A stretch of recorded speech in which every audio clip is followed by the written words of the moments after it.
AP CM Chandrababu Naidu మాట్లాడుతున్నారు. Live లో చూద్దాం. అడుగుతున్నా 5 ఏళ్లు మీటింగ్ పెడితే బలవంతంగా తీసుకొచ్చి కందకాలు దువ్వి చుట్టుపక్కల మిమ్మల్ని నిలబెట్టిన రోజులు, బంధించిన రోజులు. ఎవరైనా అడ్డం మాట్లాడితే వాళ్ళ మీద దాడులు చేసిన రోజులు. మీరొక్క విషయం చూడండి, ఇటీవల 3 సంఘటనలు చెప్తున్నాను. ఇలాంటి 30 ఉన్నాయి, 300 కూడా ఉన్నాయి. మనందరికీ ఒక రాజధాని అవసరమా లేదా మిమ్మల్ని అడుగుతున్నా.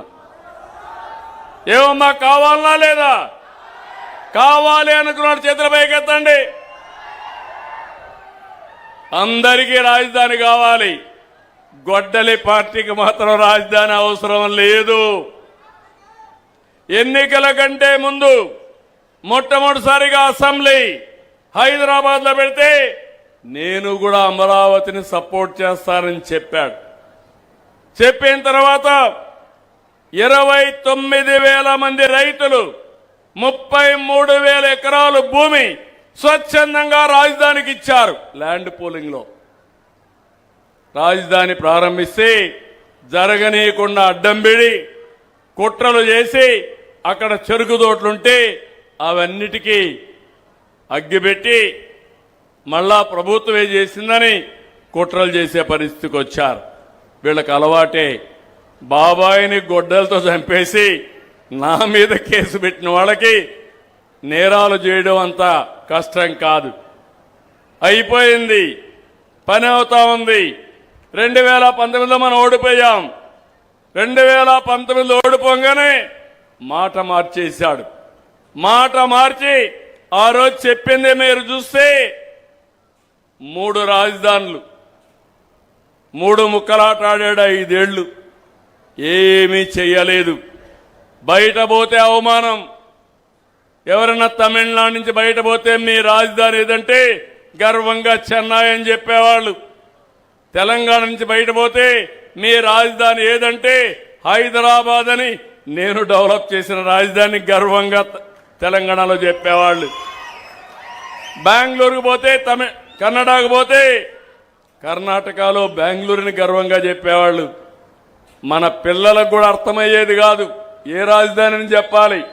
3 రాజధానులు అంటే ఓ మీకు 3 ఉన్నాయని అందరూ నవ్వేవాళ్ళు. ఇలాంటి అవమానాలు భరించాం. మళ్ళా మన ప్రభుత్వం వచ్చింది. అందుకే అలాంటి పార్టీ ఉండకూడదని 154 సీట్లతో గెలిచిన పార్టీని 11కే పరిమితం చేశారు మీరందరూ కలిసి. మళ్ళీ మొన్న వస్తే అందరూ అన్నారు మీరు శాశ్వత రాజధానికి కానీ చట్టబద్ధత ఇవ్వకపోతే మళ్ళా ఎప్పుడో ఒకసారి గొడ్డలి పార్టీ సైకో వస్తాడు, మళ్ళా మారుస్తానంటే మేమెందుకు పెట్టుబడులు పెట్టాలన్నారు. నేను కష్టపడి కేంద్రాన్ని చెప్పాను, వాళ్ళు కూడా ముందుకు వచ్చారు. పార్లమెంట్లో లోకసభ రాజ్యసభ 2 కూడా ఆమోదించి చట్టాన్ని చేశాయి. కానీ గొడ్డలి పార్టీ సపోర్ట్ చేయలే. అంటే మీరు గుర్తుపెట్టుకోవాలి, ఒక రాజధాని మీద ఇంత విషయాన్ని కక్కడం చాలా దుర్మార్గమైన కార్యక్రమం. అది అయింది. మళ్ళీ ఇటీవల కాలంలో 3 రాజధానులు పోయినాయి. 3 ముక్కలాట అయిపోయింది. ఇప్పుడు మ్యావిగన్ అన్నాడు. నాకే అర్థం కాల మ్యావిగన్ అంటే ఏంటో. మీకు అర్థమైందా తమ్ముళ్ళు, ఆడబిడ్డలను అడుగుతున్నా. నిన్న రౌడీలతో దండయాత్ర, అమరావతి పరిరక్షణ కోసం దండయాత్ర. ఒక మనిషి అంటే ఒక మాట ఉంటుంది, ఒక మనిషి అంటే ఒక నిలకడ ఉంటుంది. ఎవరికి నిలకడ లేకుండా ఉంటుందో మీరు ఆలోచించుకోవాలి. ఎవరికి ఉంటుంది? ఏం తల్లి, ఎవరికి ఉంటుంది? ఇలాంటి వాళ్ళ వల్ల మనకు లాభమని అడుగుతున్నా.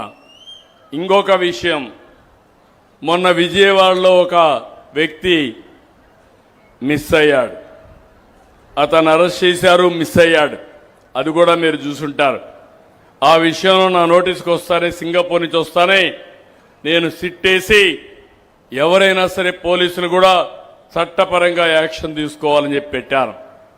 ఓసారి పోలీసులు కూడా చాలా టెన్షన్లు ఉంటాయి. రౌడీలు పోలీసులను ఛాలెంజ్ చేసి పోలీసులకు కూడా రోషం వస్తుంది. వాళ్ళు మనుషులే, వాళ్ళు కూడా రాత్రింబగుళ్ళు పనిచేస్తున్నారు. అలాంటి జరిగితే నేను ముందు ఒక సిట్టేసి యాక్షన్ తీసుకుంటాను కూడా పెట్టాను. కానీ మీరు చూస్తే ఆ ఇష్యూని కులముద్ర పెట్టాడు. ఇద్దరు కూడా కాపులే, ఇద్దరు కాపులైతే కులముద్ర పెట్టి అనవసరంగా నోరు బారేసుకుని డిప్యూటీ సీఎం పవన్ కళ్యాణ్ పైన లేనిపోని పోస్టులు పెట్టే పరిస్థితికి వచ్చారు. కడాన మీరు గుర్తుపెట్టుకోవాలి, ఆయన కూతుర్లు ఏం తప్పు చేశారని అడుగుతున్నాం. కూతుర్ల పైన అసభ్యకరమైన పోస్టులు పెట్టి మానసిక క్షోభకు గురయ్యే పరిస్థితికి వచ్చారు. అంటే వీళ్ళు మనుషులని నేను అడుగుతున్నా. మీ మీద పెడితే మీకు బాధ ఉంటుంది. నేను నా జీవితంలో ఎప్పుడూ బాధపడలేదు. నా భార్యని అసెంబ్లీ సాక్షిగా దూషిస్తే నాలాంటి ఉక్కు మనిషి కూడా కొలాప్స్ అయ్యి, నేను కూడా ఓసారి మనిషి బాధపడి ఫస్ట్ టైం నా జీవితంలో 23 క్లేమోర్ మైన్స్తో నా మీద దాడి చేస్తే ప్రాణాలు పోయాయన్నా ఏడవలేదు. కానీ ఆ రోజు నేను కూడా కుంగిపోయాను, బాధపడ్డాను. ఇది మన కుటుంబం పైన ఉండే మన గౌరవం అవునా కాదా అని మిమ్మల్ని అడుగుతున్నా. ఈ విషయం మీరు గుర్తుపెట్టుకోవాలి. అలాంటిది ఆ ఆడబిడ్డల పైన, డిప్యూటీ సీఎం గారి కుమార్తెల పైన సోషల్ మీడియాలో పెట్టి ఈ సైకో పైశాచిక ఆనందాన్ని పొందుతున్నాడు. మాట్లాడితే రాజకీయ పార్టీ ఎవరికి సపోర్ట్ చేస్తారు?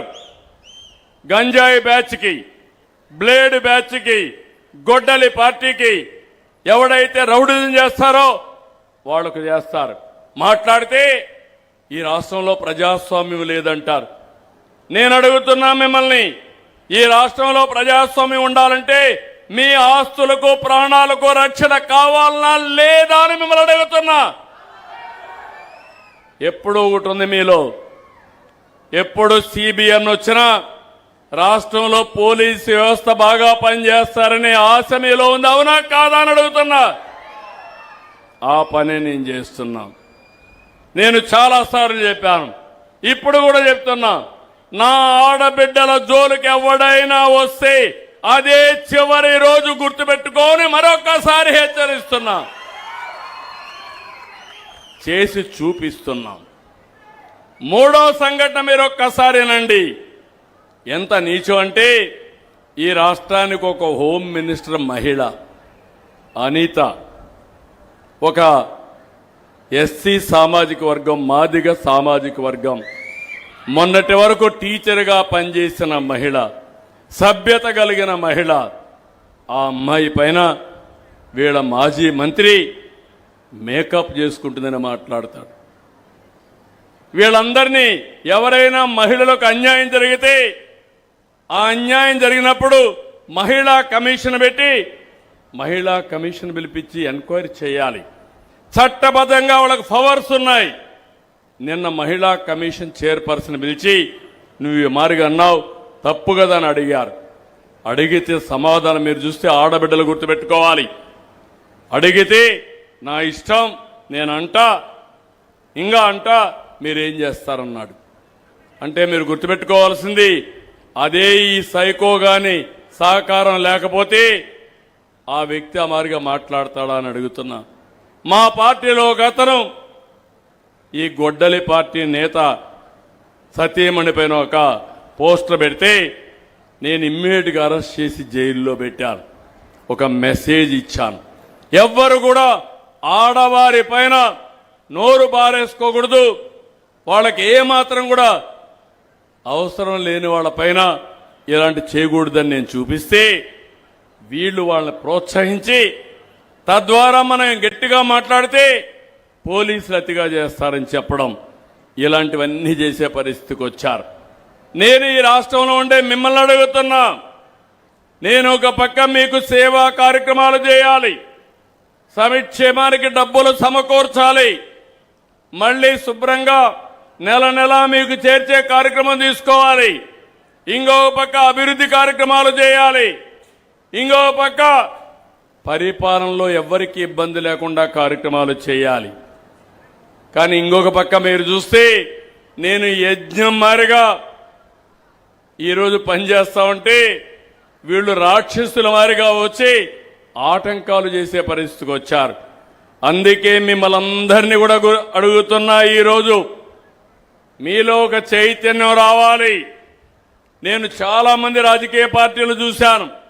నా జీవితంలో మొట్టమొదటిసారిగా నేరాలు చేసే పార్టీ, నేరస్తుల్ని కాపాడే పార్టీ, నేరస్తులతో రాజకీయం చేసే పార్టీ అని నా చరిత్రలో 50 సంవత్సరాల సుదీర్ఘ రాజకీయ చరిత్రలో ఇప్పుడే చూస్తున్నా. అందుకే నేను మిమ్మల్ని అడుగుతున్నా, మీరు కూడా ఆలోచించాలి. అర్హత లేని వాళ్ళకి అందలం ఎక్కిస్తే చాలా సమస్యలు వస్తాయి.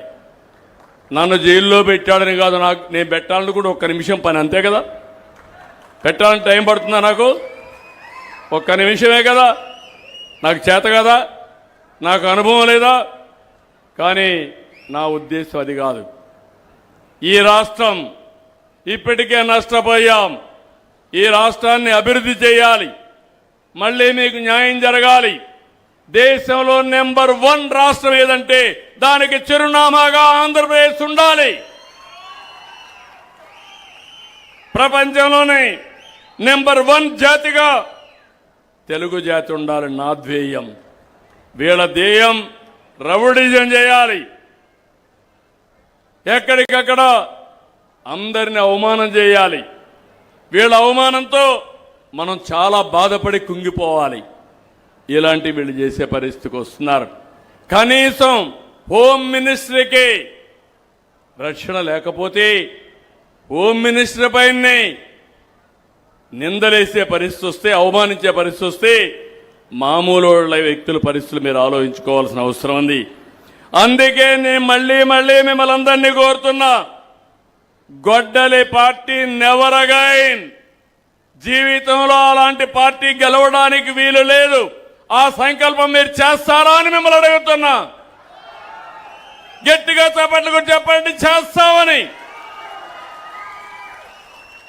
అగైన్ అండ్ అగైన్ ఎన్డీఏ గెలవాలి. 25 ఏళ్లు యూపీ, మన గుజరాత్లో ఒకే పార్టీ గెలిచింది, బీజేపీనే గెలిచింది. అక్కడ బ్రహ్మాండంగా అభివృద్ధి అయింది. కేంద్రంలో 3వసారి నరేంద్ర మోడీ గారు గెలిచారు. కేంద్రంలో నరేంద్ర మోడీ గారు వచ్చి రాష్ట్రం అంతా, దేశం అంతా అభివృద్ధి అవుతా ఉంది. ఇప్పుడు మిమ్మల్ని అడుగుతున్నా, మన రాష్ట్రంలో 9 సంవత్సరాలు నేను అభివృద్ధి చేస్తే తెలంగాణ రాష్ట్రం దేశానికి నెంబర్ 1 రాష్ట్రంగా తయారైంది. అత్యధిక ఆదాయం వచ్చే రాష్ట్రం తెలంగాణ రాష్ట్రం. మనం కూడా ఆ మాదిరిగా చేసుకోవాలంటే ఇప్పటి నుంచి మళ్ళీ అన్ని అభివృద్ధి చేస్తే పక్కదారిలో మీరు చూస్తే మాత్రం మళ్ళా వైకుంఠపాళిగా తయారవుతుంది.